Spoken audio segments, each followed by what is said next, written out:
Glendale Tech Week. We are so excited to have you guys here today. It was a fully sold out event.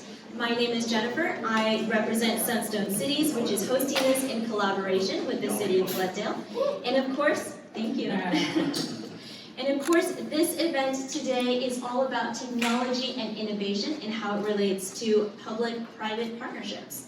So before we get started, can I see how many of you are founders? Oh, a good amount of you. How many of you are investors or in that funding network? I see a couple. All right, how many of you are government or government adjacent? All right, so we've got a good mix of our public and private sectors. So we're really excited for all of you to get to know the panel today. Hold your questions till the end because we will have an open Q&A. And of course, there will be networking. Before we get started with our speakers, basically the P3 strategy series, which is working with Glendale Tech Week, at Sunstone Cities, which is headquartered in Irvine, we twice or three times a month will host a public-private leader. And so whether it's a government representative, whether it's someone from the private sector, we really want to show the community what public and private sectors can do when they come together. So, Sunstone Cities is the government consulting branch, aka the public sector portion of Sunstone. And so if any of you are interested in staff augmentation, economic development consulting, or public infrastructure financing solutions, find a Sunstone Cities representative and we can make it happen. Here's a QR code. There are a whole bunch of QR codes laid out everywhere, and so if you guys scan it, follow us on LinkedIn, subscribe to our newsletter, you might win a fun prize at the end of today. So enjoy. All right, and without further ado, I would like to welcome our keynote speaker, Glendale Mayor Ara Najarian. Mayor, to the stage, please. Hi, everyone. I don't know about keynote. I'm going to give some welcoming remarks. We're going to leave the important stuff for the panelists, and we might just see you on the public infrastructure because that is a very big issue for municipalities, including cities like Glendale. We have so many needs from our residents and limited funds with which to do it. So in the event that a P3 can be developed, it really makes things go a long way. In my other world, I'm on the Metro board, LA Metro, and they've got incredibly huge projects with incredibly huge price tags that just don't match without the help of some private money being infused. And because the transit systems involve some sort of fare collection, there is some sort of opportunity for payback and cost recovery on those investments. But it's great to see everyone here today in this sold-out event. Thank you, Jennifer, and thank you, Sunstone, for helping us put this together and giving us your great thoughts. As I said, these public-private partnerships are at the heart of Glendale's key to innovation. Whether we're addressing economic development challenges or embracing the emerging technologies. We've seen the best results when we do reach out and have a public-private partnership, 3P as we call it. And here in Glendale, we've experienced that firsthand. Through the help of some of our state representatives, we've had some great money infused, several $1 million in grant funding over the past few years. And so these have enabled us to establish and expand our startup accelerator programs. And if you've been following the Tech Week programs, there are several at the Hero House, and that's a great example of how that money is being put together, where the money comes from the state and the city, and we're helping develop the private enterprise, which we hope will make us all a better place to live, and the rising tide will lift all of our boats. And Hero House, in conjunction with the Kids X program, are really helping us boost, as well as the Smart Gate VC, creating support systems for tech communities throughout our city. And that's something Glendale has decided several years ago, that we want to have an emphasis on tech. We think tech is, of course, a clean industry. We hope that it is a great job creator, of course, on the city side, a revenue creator, and it brings a little bit of panache to the city. We all have heard of Silicon Valley, Silicon Beach. Well, this is going to be, I don't know if we figured out a name yet. Where's our we do have a name, but the tech jewel. The tech jewel. There you go. I like that. I like that. So you should know that we have announced a partnership with Hacker Fund to host a hackathon that will take place in advance of our new city chatbot. So we're going to have a chatbot launch, which is going to hopefully help residents get through City Hall. And AI is, as a component of AI, it is really something that all agencies, all companies worth their salt are getting into. There are so many applications that are possible, and that's where we hope all of you can help us play a role. So the hackathon will serve as a test bed for the chatbot before its public release. I guess maybe a beta or pre-beta, I don't know what that would be. I'm sure there's a name for that too. I'm an attorney, so I'm not really in the tech field, but it is something that we are committed to working on. And the hopeful news is that we're going to have a City Hall test bed for a accelerator, a tech accelerator. So those who want to help City Hall, when I say City Hall, it means numerous departments with numerous employees and numerous tasks, firsthand realize what we, the city, are working to provide to our residents and find better ways, quicker ways, cheaper ways, more innovative ways, more transparent ways to get the services to our residents.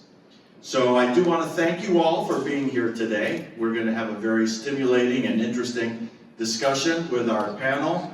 And please support Glendale. Glendale is ready to support you. This is a great event. This is our largest tech week. We used to have a more formal system where we'd have only 5 or 6 different events over the course of a few days. This is incredible. There's one right after this. There were 2 earlier, several yesterday. There was a happy hour. We like to get you innovators drunk and so your ideas flow better. And we have more throughout. I think tomorrow is the last day. Is that correct? Okay, but it's really something that we're all happy about in the city. We're happy that you're here. I'm here with my colleague, Councilmember Elen Asatryan, who has been to many of these throughout the week. She's spent a lot of time on this, and we're glad to have her here. Members of the city staff, people that support Glendale, our GTV6 crew, and I hope you have a very productive evening today. And I'm going to turn it back to Jennifer. Thank you all for coming.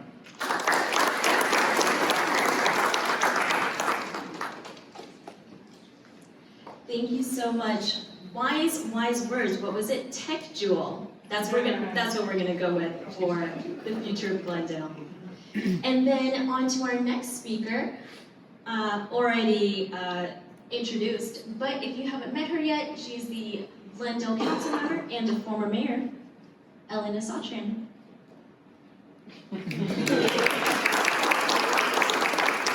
I'm going to keep it short so the panel actually has time. I want to welcome all of you. When we talk about public-private partnerships, Glendale Tech Week is the perfect example of what it looks like. We went from the city organizing it and hosting several events to now having a lot of events that are actually hosted by the private industry. And we always speak to the government should be the point of connection and where we can serve our communities and businesses, but no one understands your industry and your needs better than you do. And so I'm very keen on, even on council when we're making decisions, to make sure to know my place of what I'm an expert in and what I'm not, and actually leave the work to the experts. And this speaks volumes to the caliber events that have been organized, and I'd like to invite you not to just participate and listen in on the panel, but I've been saying this all week, the best ideas come from residents and businesses. We as policymakers don't know what we don't know, and so this is your opportunity to also approach us and give us ideas on how we can make things better. And I look forward to the panel. So I'm not going to hold it up anymore. Thank you for being here. All right. Without further ado, actually yes, further ado, brief introductions.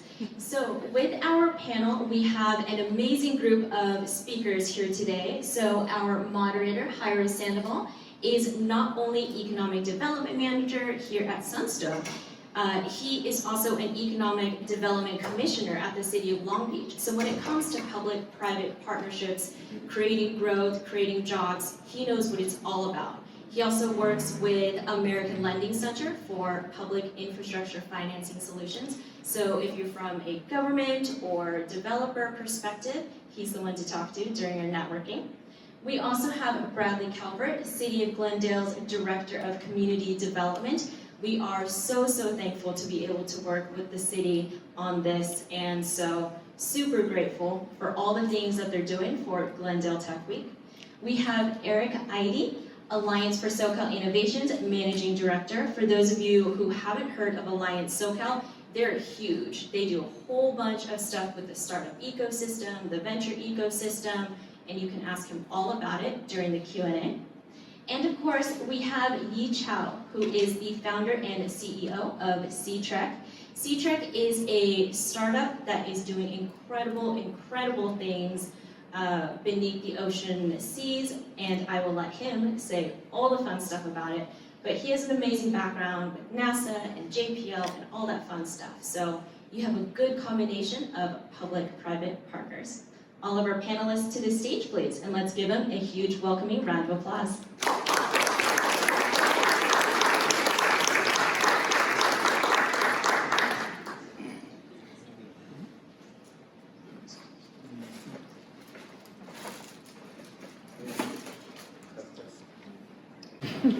We might go without a microphone. The room is it's full, right? So doesn't that go out? Yeah. Yeah, we're gonna have to.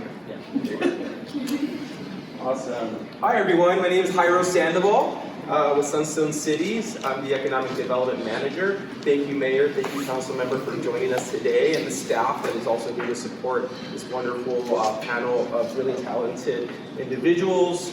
I myself come from the public sector. I work for economic development in the City of Long Beach, now a commissioner, state senator as well, doing economic development. Now I get to bring all of that knowledge into the private sector, doing the wonderful work that we do there. But before I ask some really small, ballpark questions, just to get to know everyone a little bit better, get to know what they're doing, all the fantastic work, I want to make sure that we're grounded in why we're here, right? Public-private partnerships. That means a lot of different things to a lot of different people, but they also come together in a lot of different ways. So we're going to hear some really bold ideas and how those turn into innovative solutions across different industries, across different sectors, across government, to support community, to grow community, really as economic development initiatives to really foster investment, to grow, to develop jobs, to bring in new residents, right, to the city and to make it greater than it really is.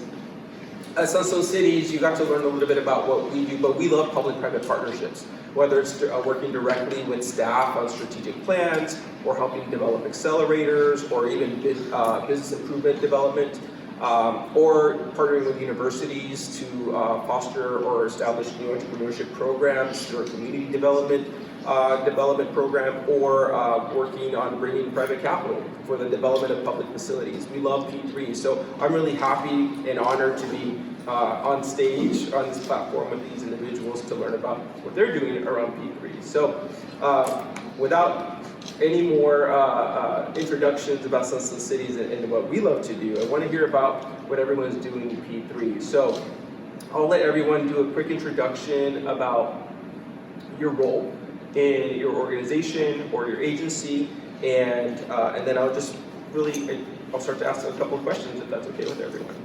Yeah, good. Bradley, you want to go first? If I have to, I guess. Yeah, please. I'm Bradley Calvert. I'm the Director of Community Development here at the City of Glendale. Economic development is one of many divisions. Sometimes Mayor Najarian states we might have too many within that department, a little bit too big sometimes. We're doing okay. But economic development fits in with our planning initiatives, our affordable housing initiatives, a number of different things. And the reason why all these have a nexus is, look, if you're starting a business here, if you're moving a business here, we need housing for your staff.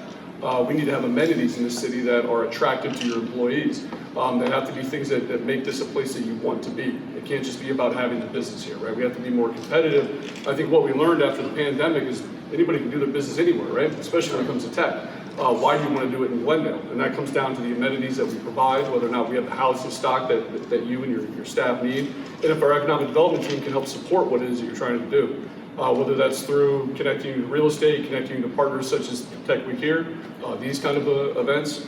And really that's what brings all those things together in kind of a harmonious way, and we look at this in a very holistic kind of manner. Fantastic. We're really excited to hear more about Glendale this week. I'm sure everyone that's been visiting or jumping from event to event has learned a little bit more about the ecosystem, which we'll want to learn a little bit more about as well. Managing Director for Alliance for SoCal, if you can tell us a little bit more about Alliance for SoCal, what you do and how you help with innovation and startup ecosystems. Thank you so much. The Alliance for SoCal Innovation fosters innovation across Southern California. We have so much promising potential here, but it's spread out and it's often disconnected. What we try to do is shrink the distance by connecting different stakeholder groups across geography and across industries.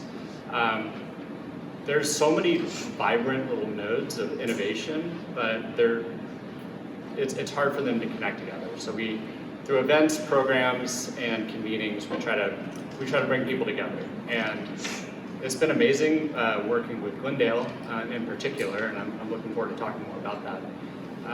But my specific role is, as the managing director, I focus on our capital access programs, which is really trying to help founders that are trying to raise venture capital so they can grow and really scale jobs in our local communities. They need capital, but they often don't have the relationships to get them. And so we use our relationships with the venture capital community to create opportunities for founders. Great, thank you. Dr. Yi Chow, you have a wonderful startup. Oh, no longer a startup in my opinion. Still growing and growing really quickly. Can you tell us a little bit more about C-Track? Yeah, thank you for the opportunity. Really happy to be here, meeting many of new friends. My name is Yi Chow, founder and CEO of C-Track. C-Track, we spun off from Caltech a few years ago. I worked in NASA Jet Propulsion Lab for 20 plus years. I studied oceanography in graduate school. I studied physics in college. I like earth science in general, just fascinated about our ocean. So during my 20-year career at JPL, I realized so many drones being developed in the air, on land, and on the surface of the ocean. There's very few drones underwater, so I decided instead of launching satellites to study ocean, I want to start a company to develop the drones underwater. So because if you go out to the commander in the defense department, they say, we know everything from stratosphere to the ocean surface. And once you're below the surface to the seabed, this is where area we have a lot of unknowns. You have heard we know more of the surface of the moon and Mars than our seafloor. We only map up 25% of the ocean seabed.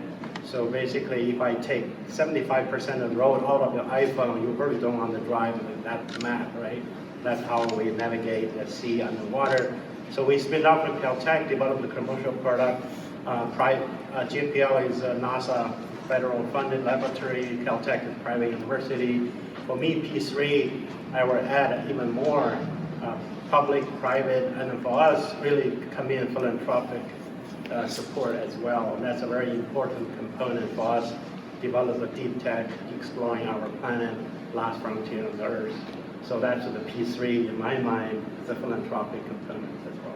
It's fantastic. So you'll always find Dr. Yi Chow closer to the ocean, unless he's raising investments. Then he's on land. Pretty fantastic. Well, thank you so much for being here. So just a couple of questions to dig in a little bit deeper. Someone just mentioned, I think the mayor did, someone else might have mentioned this also, and how Glendale has been awarded a couple of grant awards. Glendale recently received a $1 million award for programs to support startup accelerator development and operations and program management. So how is the city supporting founders with startup growth in this current economy? I think the grant was one of the big pieces of that. That's the second time we've won that. We were just talking earlier, hopefully we'll get it for a third time. But it allows us to provide resources and funding to hopefully help with growth, help with fostering a local environment, I guess you could say, climate for this. Back in 2017, Ara Najarian actually was on the council at that time. We adopted our tech initiative. And the goal really was around entrepreneurs, small businesses. How can we help them connect? I mean, that's one of the biggest things we can do. As you heard from the mayor earlier, we are limited in our resources that are funded. We have to rely on those partners from the state. We have to rely on the knowledge and the brain power of the private organizations that do come around during these events, who set up shop here. We have a number of pretty significant companies here. So that's one of the main ways that we have tried to support. I would say that there's probably a few other things on the horizon, I would hope. We have city real estate. We currently have our Arts Creative program, which is largely being used for art, retail, things of that nature, but small businesses to kind of get established here. Hopefully get a foothold in this city and then find a permanent home. Hopefully that expands beyond into other industries as well.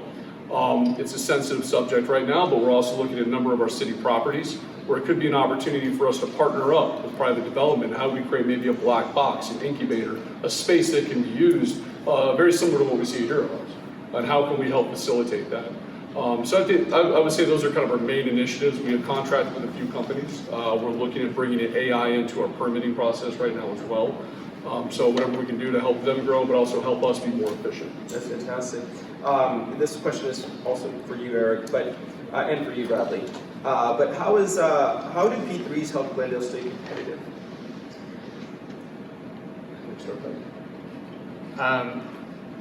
So I think if the city was to try to do this on their own, it would be very difficult without partnering with the private industry or civic organizations. For us, the Alliance, we've been serving Glendale since we started about 7 years ago, but there's real limits to what we can do. Luckily, we were one of these grant recipients that was awarded by the City of Glendale in partnership with Founders Boost and Hacker Fund. So we were able to lean in much more dramatically and help. What does that mean? Like, we found great Glendale founders and we've helped them with their fundraise. There's one across the street here on Brand, Big Rentals.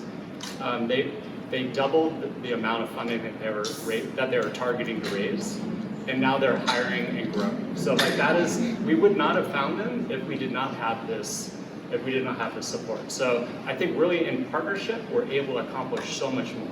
Why does that matter right now? It's because resources are more scarce than ever. Government budgets are getting cut, private sector is under constraints financially as well, but by coming together, we could really we could accomplish a lot more. So it's been really exciting to be part of it, and I'm so grateful to the city's leadership and and the commitment to technology over the years. And I think Glendale Tech Week is also just emblematic of a great P3 partnership.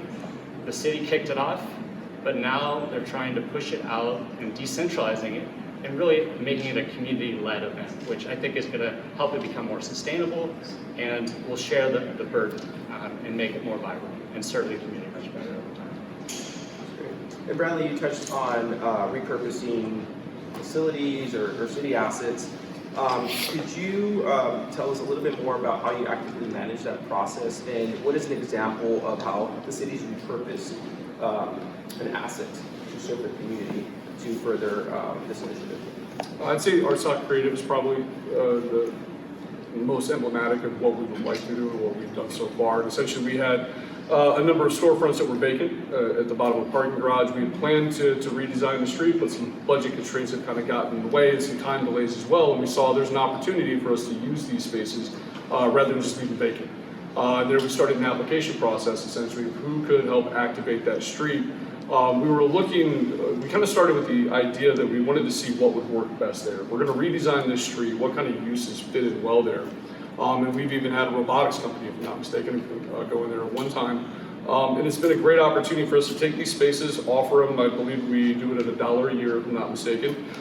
6 months term, we take in applications. In fact, our window just closed yesterday, but maybe after today we might have to reopen that for a little period of time to see who else is out there and interested. But it gets a chance to not have that overhead. I mean, as Eric had stated, it really comes down to resources, right? We have the space and we can help save you money, and you're trying to get step out of your mom's garage essentially, right? You're trying to get a foothold somewhere and find a home, and if we can provide that, you also now have vested interest in our city. We build civic pride, we build civic leadership out of that, and we build partnerships. Fantastic. Another question to add to that, because everyone's really familiar with Glendale or is involved with Glendale in a partnership, or is doing they're building their business in the ocean. This one kind of crosses all of the different industries and sectors, but how do you attract investment, right? How does the city attract investment? How does a nonprofit that focuses on innovation, how does this company attract investment to further expand or collaborate with other organizations along the way? We really have to rely on those relationships with the state, potential federal government. I know we've explored some opportunities as well for federal grants that we haven't fully executed quite yet or gone through with. But we really rely on those relationships. I think that's the kind of partnerships that we need to be able to put those resources out there, and then really bringing minds together like we are. As it was noted, this started off as really kind of a public-facing event. We've transitioned now into more of a privately managed, and I think that's helped one, share those resources, but it's about bringing those minds together, right? The shared knowledge, the shared goals, similar objectives. Eric, what do you comment on that? How does a nonprofit help attract investment? Thank you. So it's challenging actually, because we're committed to social impact. We want to help people that actually need the help. Private capital doesn't take the big risks, and so we're really trying to help the people that need the help but aren't profitable customers yet. So we rely on corporate giving, philanthropic giving. Certainly government partnerships. We have a multi-year federal grant from the Department of Commerce. We've been blessed to have the support of the City of Glendale and the state as well. And that's how we're able to extend our impact. We've also gone out and raised private capital for a venture capital fund where we've made direct investments, and the founders we're working with and finding here in Glendale or elsewhere that deserve a shot. Private capital is investing in these companies, and we want to be part of their success too, and we're able to do that because we've raised some venture capital funds ourselves. That's great. Dr. Yichao, before you answer that, so C-Trek recently received $1 million in SSBCI grant funding. So to expand on this question a little bit more for you, can you tell us about the process in applying for the grant? What advice would you give other founders that are looking for financing for their startups? Yeah, I saw a lot of hands early on from founders. So from the founder's perspective, of course, raising capital, getting grants, and different opportunities is important as you grow your business. And then the first thing you need to find out what within whatever the community you have, find what customer need, right? So find that product market. How do you get that fit? That's probably the first thing you want to think about. And then can you find that fit, and then how do you build a product you can deliver to the paying customers, right? So at some point you need a capital, and then the capital opportunity are there all the time. So for us, we develop technology at Caltech, we spin up in Pasadena. A lot of support from Pasadena Angels. It's one of the best angel group in the local area. I will always talk about our cap table. We have more than 20 people in Pasadena investing anywhere between $10,000 to $35,000 during our first private capital raise, 2019, shortly after we spin off. So I bring a stack of checks to the bank and say, why you have so many checks and $500,000 from like 20 plus people? So that's very important to bring the private capital. We were very lucky to have this SSBCI opportunity about 2 years ago. One of these Inflation Reduction Act, one of the bills passed by Biden a few years ago, have a climate guarantee financing. So we were We have been applying as a climate company. We develop underwater drones because it's autonomous, and we are also powered by clean renewable energy, so we don't have to use a lot of vessels. So we're not directly taking CO2 from the atmosphere, but we indirectly reduce emissions. Instead of burning diesel on the vessel, go from here to Hawaii, then you just deploy it on the beach, and then they eventually move into the ocean. So we're indirectly reduce the CO2 emissions. We qualify as a climate tech company, and they're really good for us to have $1 million loan from this program. So it's much cheaper than any private capital we raise, and it help us to de-risk, reduce the risk of the early product development before sales. And now we have the revenue, we kind of scale up, but now we are ready to raise more private capital. So that particular loan opportunity, 80% guaranteed by the federal grant, is very helpful for us to, if I walk into Bank of America, they'll laugh me out of the street or something. Nobody talk to me. So in a startup, you have high risk, you don't have revenue, you have pre-revenue, nobody will give you a loan. So this program is really the key for us to get the financial institutions to open the door. That's great. Eric, can you tell us how your organization works with companies like C-Track and other local organizations to build that ecosystem a bit more? Because it's a multi-step approach, yes, and it takes a lot of stakeholders. Can you clear that up for us? Absolutely. So if you're a founder and you're on the venture capital path, and that's a big question because not all companies should seek venture capital. It comes with very high expectations for very high growth.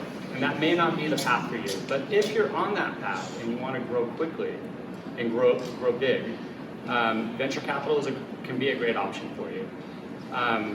But it's hard to access those relationships. They rely on warm introductions. So we have connections with 350 VCs that are interested in investing in great startups that are fit for their business. But we have to get to know the startups that are actually ready to raise that venture capital. And so we have an application process. You can go to our website, the SoCal Venture Pipeline link on there will take you to an application. It also provides information, but you fill out an application. If you're ready to fundraise, it only takes 5 minutes. You upload a non-confidential pitch deck, and our staff takes the first screen. We have a screening committee and we have a selection committee. So there's 2 levels where it's reviewed. Both of these committees are staffed by experts and venture capitalists. So venture capitalists are actually looking at your business, and if they like what they see, they might pick up the phone and want to talk to you directly, and that happens often, so that's like a nice benefit. But they're also looking beyond their own specific investment criteria. Is this company investment ready? Will some investor want to meet with this company? That's really the question that we're trying to understand. If the answer is yes, you're accepted into the program, and we work with you in a tailored way to figure out what are the best venture capital companies to approach for your business. And then we do some introductions, and then we take stock of kind of what feedback we heard from the market, so we can kind of adjust in real time and get you to the right investor at the right time. That's great. Well, Dr. Yi, you work with different partners, capital partners, and organizations similar to Alliance for SoCal. This question is more to bring you back to Glendale in a way. So, what would you, as a founder in a company like yours, what would you ask from the City of Glendale, as an example, to work collaboratively across different cities, right? Because you're very specific. You need to be near the ocean. But how can you collaborate with cities and organizations like Alliance for SoCal to grow and scale? Yeah, but I think Glendale location, right? When you go by houses, location, right? So Glendale, you are very unique in this location, and you have Caltech, GPO in Pasadena, USC in the south, UCLA in the south, Occidental, all these wonderful colleges around it. Art Center also nearby. So you have surrounded by all this intellectual power. That's, if you ask Silicon Valley, the few ingredient of the innovation and intellectual input is one key ingredient. The other thing is really the infrastructure. You mentioned AI early on. Is really the cluster of the expertise and then startups, because people like to hang out with their peers, right? So if I drive down this street all the way, I see 20 copiers, right? So they all together, right? There's a reason to be together. If I want to buy a car, I just drive to the street.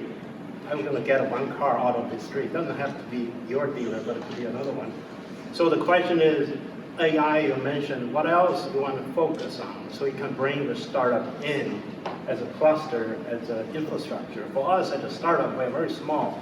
We have less than 10 employees. We have part-time CFO, part-time, financial brand management and auditing, legal. We don't have full-time of all of things. So it's very expensive to hire those professionals, right? So when you go to Silicon Valley, you talk about Silicon Beach. That's the beauty of these. They can go on the street, on a coffee shop. Basically, here's a part-time CFO, here's a lawyer, here's everything within the same block. And then you're all set, you'll start a company tomorrow, right? So for us to start a technology, move to San Diego, because San Diego, La Jolla, well-known biotech, and then the second one is a maritime technology. Have the Navy, have this UCSD, have the leading oceanographic institute, have a supply chain. When you have the Navy base, and you have this machine shop just made by maritime. So we moved there 4 years ago, ready to be start a manufacturing facility, the infrastructure just within 1 hour driving distance, and you have everything you need, and then you meet your fellow founders. So we have a blue tech community. There's 80, 90 startup members. So there's organization organizing this happy hour. Get a drink every month, get a coffee hour, and then go out to play golf together. So those kind of community, not only for infrastructure, also founder at the startup is very challenging career, right? So sometimes you cannot even talk to your friends, your family members, but you can hang out, talk to your peers. Maybe you can a therapy session, in the golf round and with other founders. So now everybody has the same pain, right? So having that infrastructure, having that focus, cluster, center of excellence, find out what is that? AI, what other thing Glendale can be. When people think about Glendale infrastructure, they think about AI and then this magic, discipline. And then all the founders and the startup want to say, I want to set up an office in Glendale. I want to grow my company in Glendale because I refine my fellow founders, find my infrastructure, supply chain, and also mentors, the VCs, and then people want to invest maritime. They are looking at the San Diego biotech, looking for entertainment, go to Hollywood, right? So. To expand on that, Bradley, how does the city develop a cluster? How does the city innovate within that focus? Well, I think what he described there is what we call location efficiency, right? It's why you have these clusters in Raleigh, Durham, and Seattle, and Austin, and San Francisco, is that no matter what, no matter how much tech we invoke or work from home, people need to be near people, right? I need to be able to walk. I'm not a tech guy by any means, but if I walk out and I'm trying to build a company, I might find my next CFO over a beer, right? It's that ability to trade ideas, steal employees, come up with new ideas.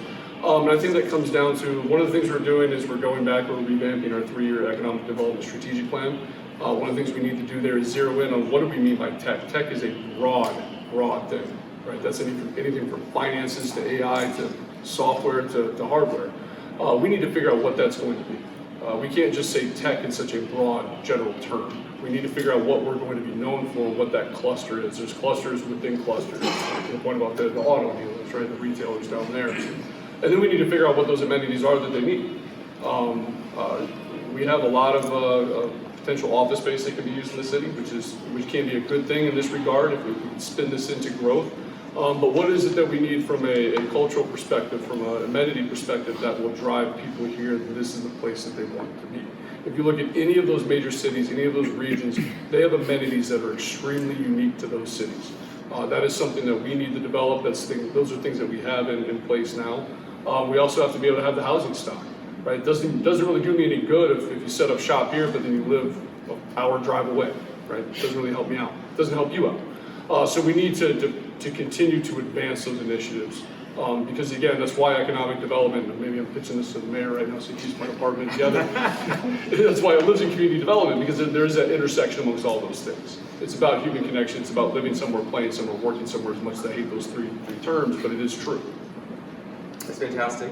And I think we're almost out of time, but last question for Eric.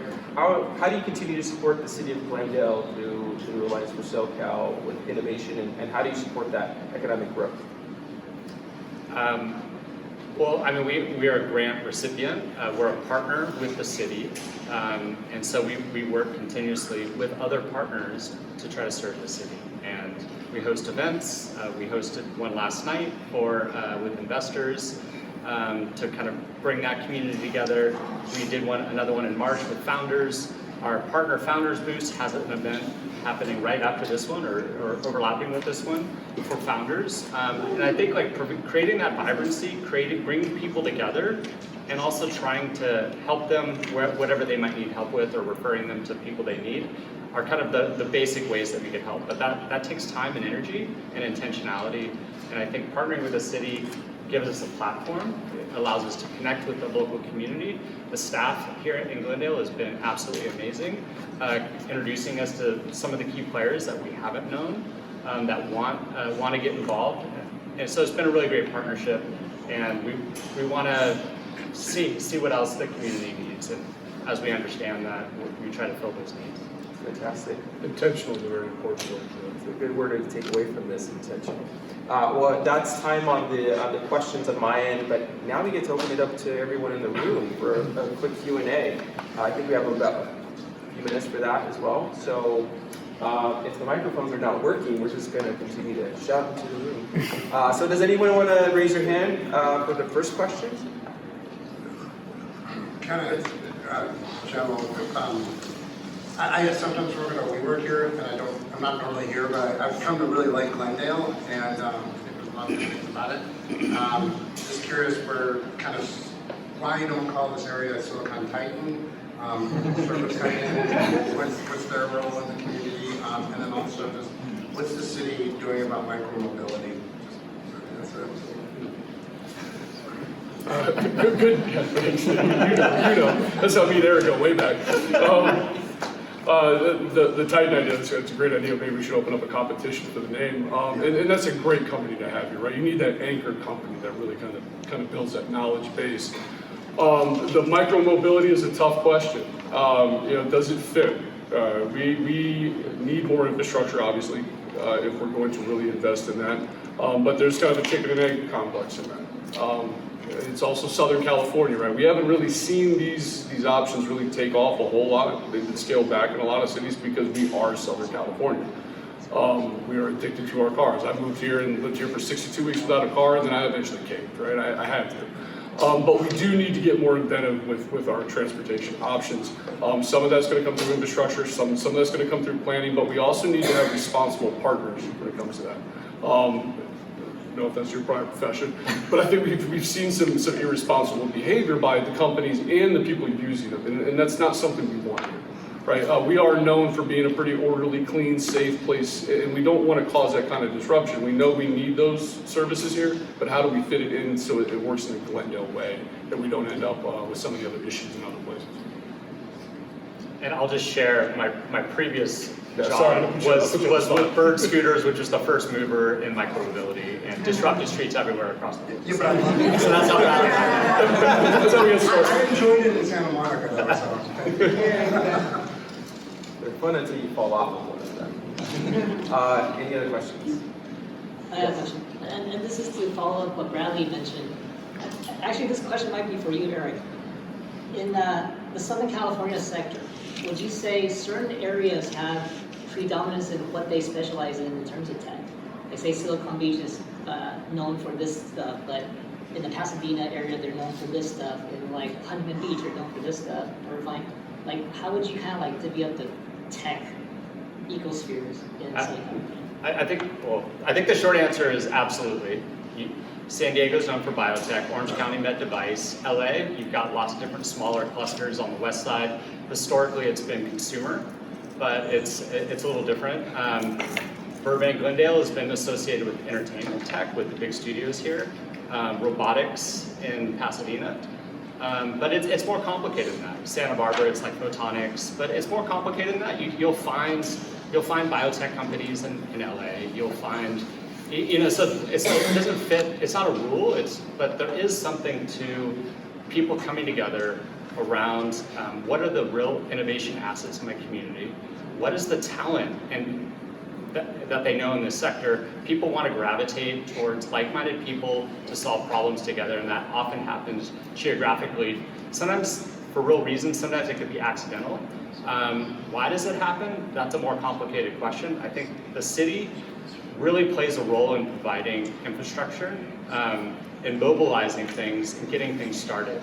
And then the community really takes over from that, and it takes on a life of its own. And it might take, it might have unexpected results, but that's also where the newness and innovation can come in as well. I don't know if you want to add. No, I mean, I think you nailed it. It really is about the resources that are there. I mean, I actually kind of akin us to maybe Wake Forest, North Carolina with our 10 regional hospitals. Maybe we have a role in that kind of biomed, if you will, but we've also started to see an emergence in data and how we deal with that. But I think you have to be intentional in that. It's not a perfect science. You're going to see overlap. You're going to see this company and that one that maybe doesn't fit into that precise box, and that's a good thing. But I think there does need to be kind of an intentional focus on what kind of cluster you're going to create. You had a question? Yes.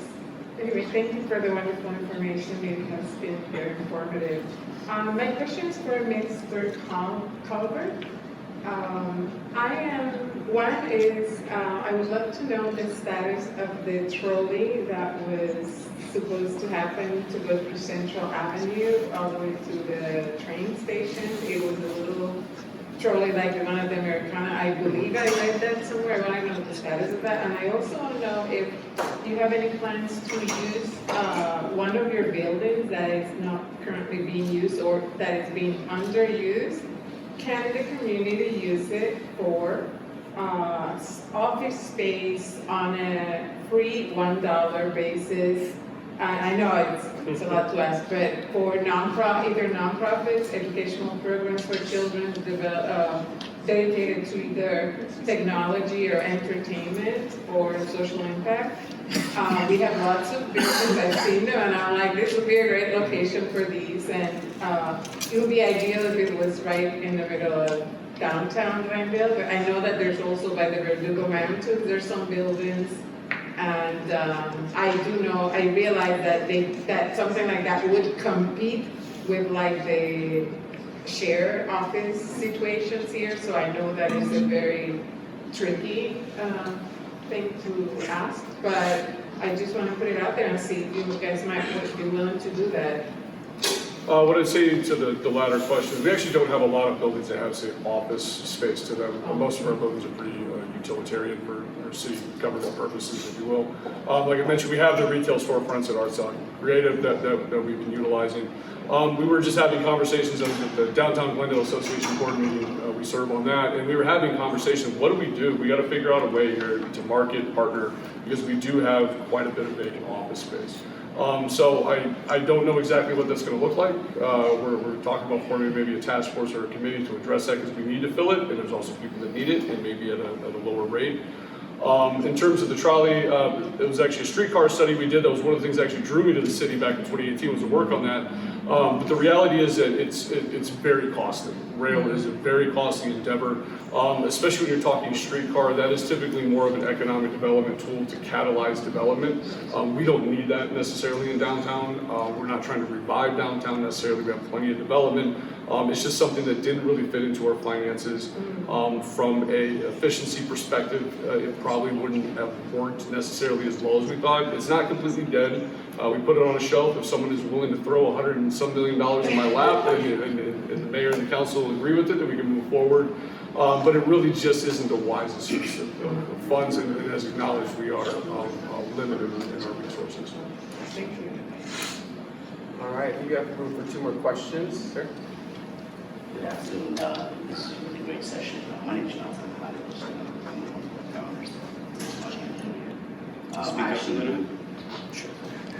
I actually moved to Glendale, or from the Bay Area to Glendale to work at a yacht company, and now we have a startup one of the biggest challenges for early stage startups is customers, right? Do you guys have a program where, sort of an open door program, where you can allow, entrepreneurs to come in and pitch if they have services that they can provide to the city? I know San Francisco has did something like that when the companies were moving in. Do you have anything like that? Because I think that's another way. It's not just cash that we're doing, it's also the access, safety, mentorship. So things like that. If you have programs like that, you should think about it. We don't have an official program, but I think that's a great starting point to us considering one. I think the idea behind hackathons is also similar, right? It's an opportunity to kind of showcase your abilities, also maybe get access to resources, and maybe that leads to something else. But I think that's a very good point, because typically we rely on people reaching out to us, or maybe somebody sends us a connection. I always encourage that by any means. If you have a tool or a resource that you think can fit into city government, my philosophy with our community development department is we're a laboratory. We should try things out and not be afraid to miss the mark sometimes. But that's how we find the tools that are going to help us work. So always encourage people to reach out, but I think that warrants a conversation internally for us. Do we have some sort of certain day or a couple days per year where we kind of open that up, come and pitch your ideas and see how it can fit in the local government? Because it may not even, maybe it's not a fit for us, but maybe I can connect you to Burbank or my place in Pasadena or something like that. So a question for you, Eric. Do you guys have a solution? We don't, but I think, so as a former government employee, I love this idea, but it's also, I know how hard it is. I would love to. But there are people that do this. The Los Angeles Clean Tech Incubator, for example, in downtown LA, is a great example. Their building is co-located with the Department of Water and Power, so they already have they share walls with the city department, and then people that work there have a lot of connections with city departments, and they have pilot programs for startups to try to provide that access, to do a small stage pilot to test and validate if it could work in a bigger scale. But you have to take small baby steps before you implement something large, particularly something as large as that. But it takes time and resources, right? I would love to do it. Would love to do it. Just a quick question. You asked about the city government. I assume you're looking state and federal as well. There's a lot of resources. Yeah, no, absolutely. I just know of the program that was in San Francisco. So a lot of my friends actually got their start with the city of San Francisco, or they got connected to other private entities that the mayor was able to facilitate relationships with before. So I think it would be great addition to both your accelerator as well as the city. That's a great idea. And most cities have vendor portals, but that would be a really great expansion of a vendor portal. One more question over there. So my name is Colin Shaw. I'm a leadership development practitioner. My job is to help companies unlock full potential people to drive higher impact performance. And so I'm curious, as a city, what ways have you or will be doing to attract top tech talent here into the city? Not just attract, but also develop and retain. In the HR space, we know there's a war for talent. It's very competitive out there. And so it's all about culture building, developing leaders to be more effective, to build companies that can actually engage people to perform at their best and have a sense of belonging. Right? So, any insight on that in terms of attracting, developing, and retaining top talent in the city? Well, that's $1 million question for economic development, though. It's at the core of the essence of what our team does, right? It comes down to so many things. That's probably a much longer conversation. We try to do things to put resources out there that help companies, especially smaller ones. Our HR hotline, I don't even know the number off the top of my head of money we save in terms of being able to help provide them resources to navigate that, right? So that they're not burdened by those kind of things. Those are the things that we need to try to be able to maybe take off maybe small companies' backs. The same thing when we do our creative spaces where we're letting tenants move into those at a pretty steep discount. It's really coming down to marketing your city.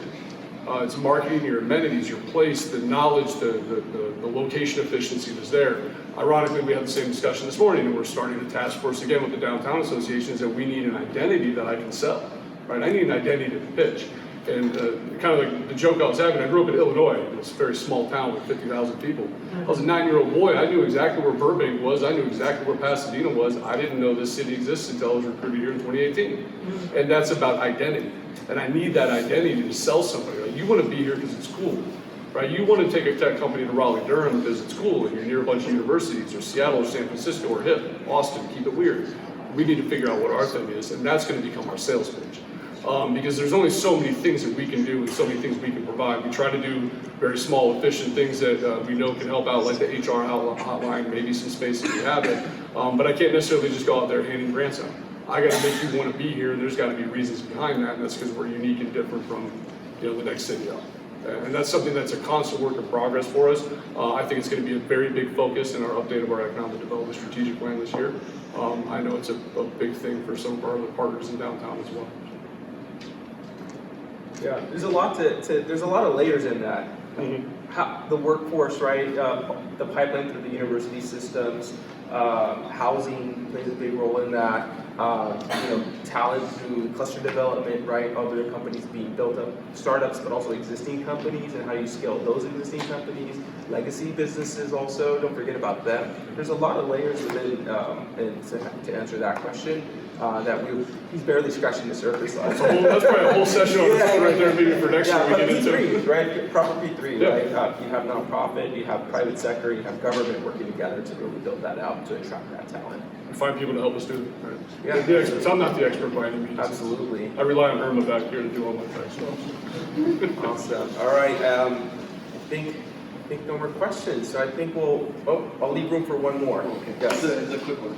So part of supporting innovation is supporting things that have never been seen before, right? So it's kind of like, how does the City of Glendale support specifically the building and permitting things that have never been seen by the public or been done or been supported in that way before? Specifically maybe like community projects or things that startups that are looking to build experiential things. So how do you see that playing a role, or the strategy behind that? That's a really interesting question. I would say we haven't seen a whole lot of people bring forth really kind of cutting-edge, unique ideas in that regard. I would welcome, obviously. I think we should be a laboratory. We need to figure out a way we're going to distinguish ourselves from other cities. What are the amenities that we're going to have? And I think if anybody has them, please bring them. We're constantly looking for ways. If we're talking about actually getting things built in the city, is how do we make it faster, easier? We need to be a little more creative and not so rigid in terms of how we approach things. We deal with that when it comes to filming. We'll deal with that when it comes to creating some sort of unique amenity space. We have a number of projects, but I would encourage anybody just to come to us and let's figure it out. Let's put together the brain power from our department, other departments, other private sectors, and let's figure out how to do it. I think all too often government is so stuck in that rigid box. And I think a lot of times government employees are afraid to take a risk because failure to the public eyes is terrible, but it's going to happen. And the only way we get new stuff, new things that I have no idea what you might even have in your head right now about that is if we take these risks. Can you just speak to our partnership with Families? Yes. That's a great example. I can't get into too much detail because I don't know all the in and outs, but I can direct you to David. Probably. Delgado back here, he'll get to you later on. But what we saw in terms of restaurants locally with the delivery fees associated with all these different, Uber Eats, everything else, they were getting kind of killed by fees. We had a local startup come to us, and they had an idea that would help save the fees. I cannot explain all that to you. I'll leave that these guys back here, but essentially saves about 30% when it comes to that. There's a way for us to look at a local company, local people that could help us help our local restaurants as well. It also helps us get data so we better understand patterns, behaviors. That can inform how we invest in infrastructure, where we need to invest in infrastructure, where we need to maybe attract other businesses. So, but again, I encourage you to go back there and talk to David at the end. He'll give you everything you need to know. So. Well, thank you so much. So I'm just going to wrap up by saying that the company can't be built without government laying out the groundwork, without the government with the initial investment, right? And where public sector can come and then build on that. Build a company, build a platform, build a network, but government does innovate. The question is, but government does innovate, right? But you got to lay out the groundwork first, and Glendale's been doing that and continues to do that. So thank you so much. I'll wrap up the Q&A with that. So thank you so much to the speakers for joining us today. of you, our mics are dead. But I hope that all of you gained a lot of insights into public-private partnerships. I know technology and innovation, very broad terms, but hopefully you learned a bit more, you were able to ask some more questions, and then of course we have a bunch more Sunstone City's P3 strategy events coming up. So if you have a hankering to learn more and meet with folks from iBank or GoBiz or the Entrepreneur Center from Cal State Fullerton, come to any of our events. Also, there are a whole bunch of QR codes everywhere. So before we get into networking, I want to congratulate the 2 people who followed us on LinkedIn and engaged with us. Thank you for helping me with my KPIs. Avag Simonian and Taylor Alexanian. I'm so sorry if I'm saying your name wrong. Please find me and you will get a lovely Sunstone goodie bag. So, I'll make sure I'll have to find you as my partner. how about it with the networking? Yeah, thank you.